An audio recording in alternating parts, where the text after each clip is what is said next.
Joining me now from Southern California, financial expert, president of Wilsey Asset Management and Daily Ledger contributor, Brent Wilsey. Brent, honest to goodness, I'm not kidding you. I believe in the Warren Buffett method here, so I'm buying into the weakness. So I'm trying to contribute to my IRA. And as I was doing it this week, I literally covered the screen. So I couldn't see the total of my investment, because I know it took a hit, but I know it's counterintuitive what everybody else is doing, but the right thing to do is to buy into this craziness.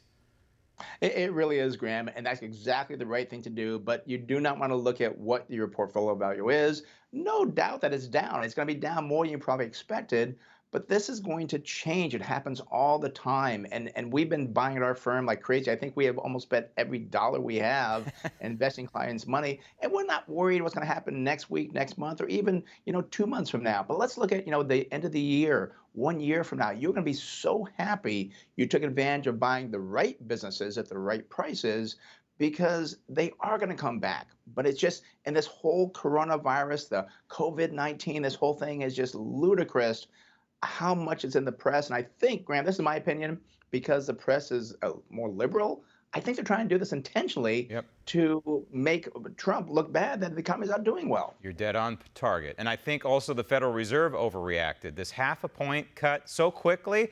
Why in the world I don't even know why they cut rates at all, to be honest with you, given what we know reality is. You look at the numbers of the economy, things are still solid, and they go and they cut it a half a point. I think it fueled the panic instead of helped the situation. In fact, Australia, some study out of there is saying by the end of this thing, 15 million people across the world are going to die. They don't know. The markets are looking at that, Brent. The markets are looking at these Armageddon reports, and they're not looking at this from the Associated Press. Job growth smashes expectations for February as unemployment falls back down to 3.5%. If there is economic damage, it's totally self-inflicted. Yeah, and it really is. And you talk about that Australian report. I mean, I looked at that myself. They're using data from 50 to 100 years ago comparisons. You can't do that. Come on, that's ridiculous, because we're so much more advanced now medically and everything else. So stop with that craziness just to get on the press. And the treasury yields, I was against that declining. But what it is going to happen, there are going to be positives. I mean, we saw the 10-year treasury fall below 0.7%. We are going to see lower mortgage rates, lower car rates, loans in general down. And just think about what that means. Lower mortgage rates, more money in people's pockets. They can buy more cars.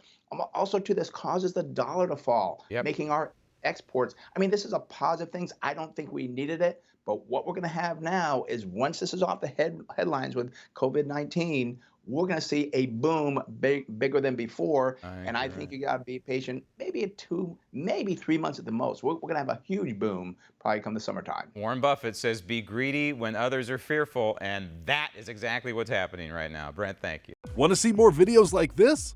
Click on the link below and subscribe to One American News on YouTube, and call your cable provider and kindly demand that One American News is added to your lineup.